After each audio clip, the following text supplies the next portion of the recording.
So now I'm just looking at our agenda, and we've got 3 more guests to do some short talks, and they've got about 8 to 10 minutes each. Is everybody here okay to keep going through without another 15-minute break? Thank you. Thank you very much. I want to get as much value out of this as possible. So the next guest that I've got up is Tara Antler. She's an energy healer, author, and speaker.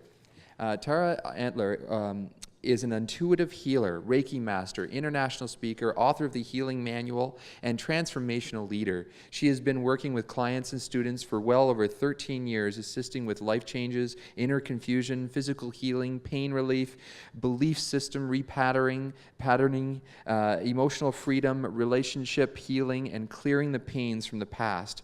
She has also been teaching Reiki and other healing modalities for over 10 years.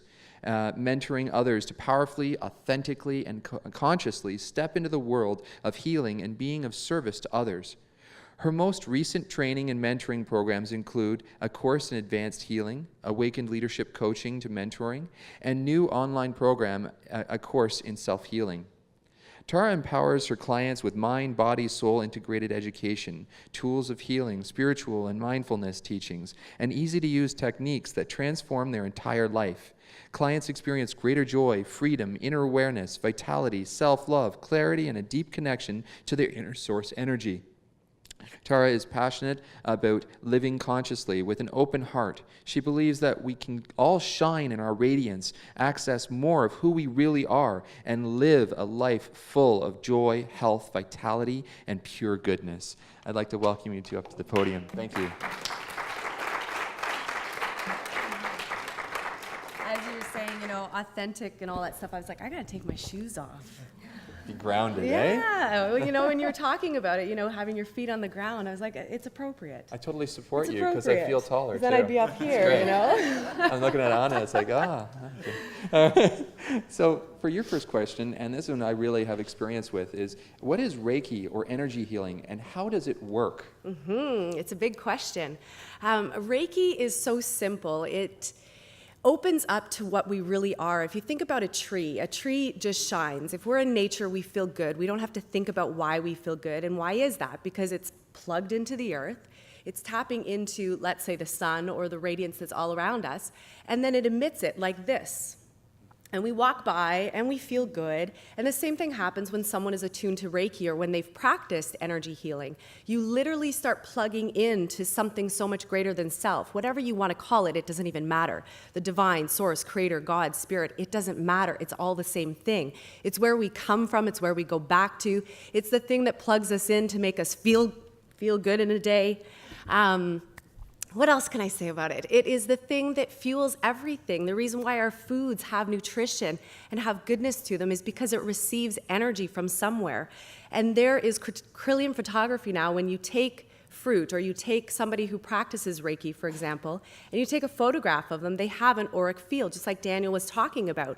When things shut down on maybe a mental level, something else took over. He was able to see the energetic field because really that's what we are. The physical part of us that's here is fantastic and it's wonderful, but we have our emotions. You can't see your emotions. I might put them on my face, but you can't see your emotions, but we feel them. If I send love to you all, you're gonna feel that love. Same thing if I act like a total butt, you're gonna feel that, right?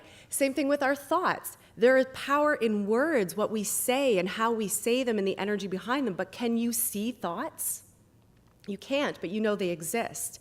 And then out from there, you have your energetic field, and that's the stuff that really affects everybody. And so the way energy healing works is usually there's a stream of source energy that comes through. It plugs into that higher space. It fills the practitioner first. That's why we never get tired. I had a session the other day for 2 hours, and afterwards the client goes, I gotta ask you, she's like, you channel so much energy. She's like, are you not exhausted? I'm like, not at all. I feel so buzzed right now because I'm totally plugged into source energy. It fills me up first, it radiates out, and then it starts to shift the field for that person. And the beautiful thing is that it works in the way that that person needs it. It has nothing to do with me. It has nothing to do with my ego or what I think I can do. It has everything to do with what that person needs physically, mentally, emotionally, spiritually. Does that answer the question? I believe so. Okay. Thank you. I think she knows what she's talking about. So what effect does Reiki or energy healing have on the body, emotions, and brain? It's a great question. It has everything to do with creating a calmness, a connection, balance. When clients come in, a lot of them, I'll hug them and they'll start crying because they have so much stuff going on and we're so bottled up. And the minute that they get in, they have a few minutes just to kind of talk about what's going on. They start feeling better already. And then when we get them on the table and they get to relax and they get to receive, everything calms. They don't have to think about anything. We're thinking too much about the craziness. And what we think about expands. So they have a moment to just relax and receive. And that is so important, like you were talking about compassion. It's so important. When we're loved and we feel loved, it opens us up, and our heart communicates actually louder than our brain. There's a whole study of heart math that talks about that, And so when we feel compassion, everything starts to light up. We feel better, we feel more calm. The craziness in our minds, because we all have it, like people talk to me, I teach meditation, people are like, I can't meditate, I can't quiet my mind. I'm like, you will never be able to quiet your mind. Even when you're sleeping, your mind is running. You refocus it a little bit, but when you're receiving energy work or Reiki, for example, everything it tends to quiet. It's like going into self-hypnosis. And then spiritually, you start opening up to who and what you really are because you're so much more than this physical body, and we all know that. And hearing Daniel's story about the energy of what he saw, you get to see that. So Reiki and energy work has an effect on everything. It balances, it de-stresses, it works on a hormonal level. I've seen everything. There was a client I had 10 years ago. He had ice pick migraines, and I've never had them, but I hear they're very excruciating. And he had been to every specialist in the world, and no one was able to figure out what was going on with him. And we did one energy session and reflexology. And after 30 years of going through this every day, he's like, I don't even know what happened. He's like, they're gone. And this is 10 years ago, and he's still free from them. I don't even know what happened. It just, something shifted, right? It feels like the realm, it's the unknown for a lot. And it's almost just having that faith in recovery and that we have the ability no matter what. 100%, because it plugs you back in, and I think that's all what we want. We want to feel more than what we just are in this physical world. Yes, it's incredible, and I think it's amazing, but we want to plug back into that infinite place where healing is accessible to all of us, and it is. Each of us has the power and the ability to heal 100%, but it first starts with your belief, and then plugging into something that actually allows that or fosters that. I could go on and on about this. I think so. But you know what? There's another thing is I've talked to a couple of the other people that just by a show of hands, who would be interested in perhaps participating on some shorter conference calls with some of these specific speakers and whatnot in the future? Just put up your hand if you'd be interested in that. So I'll get to see a feeling for it. Okay, excellent, thank you. How does Reiki relate to positive thinking and the neuroplasticity of the brain? I've been working with neuroplasticity a lot lately and just self-hypnosis because I teach meditation a lot.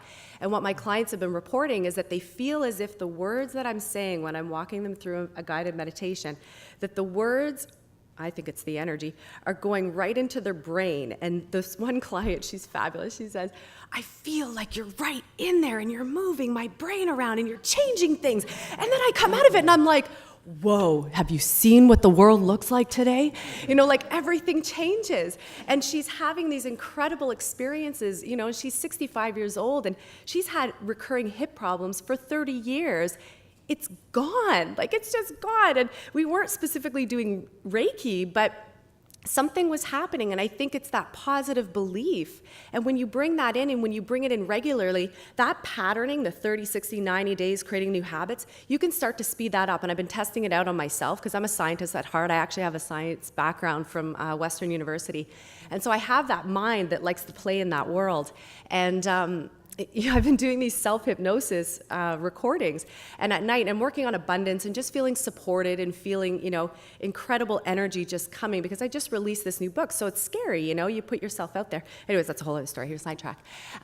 So anyways, I've been listening to this stuff, and energetically things are changing. I'm waking up and I've got more energy. I feel alive. I'm not having to do my regular yoga practice that I usually do in the morning, because I'm just going, whoa, I feel good, you know, and incredible things are happening as a result of it. So having that space held for you, having someone love you, having someone hold energetic space for you to remind you of who and what you are, to have positive words coming in regularly, they do have an impact, and they affect everything. They affect your physical health and well-being. They affect your emotional field. They affect how you think about the world, where you can put on your rose-colored glasses every day and see something that is so freaking amazing that it blows your mind every day. That's what we're here to enjoy. We're here to be vibrant in life in general. And when you access that spiritual place, man, that is it. Like, that is the cream of the crop, because everything else is taken care of. And the neuroplasticity, your brain can change. You can change your genetics. You can change your DNA. You can change how you look. I grew my eyelashes when I was younger because I saw these people who had really long eyelashes. I was so envious, and I thought, I can do this. I can change my eyelashes every day. I have long eyelashes. I have long eyelashes. I have long eyelashes. And they actually grew, you know? So you can change it, just like your body. You want a lean body. My body is toned and fit and long and lean. Start thinking it. Start saying it to yourself. You're going to change it. I completely believe you because of my personal thing, and your eyelashes are gorgeous. So it's Thank like, you. hey, here's evidence. Thank you so much. Thank you. Thank you.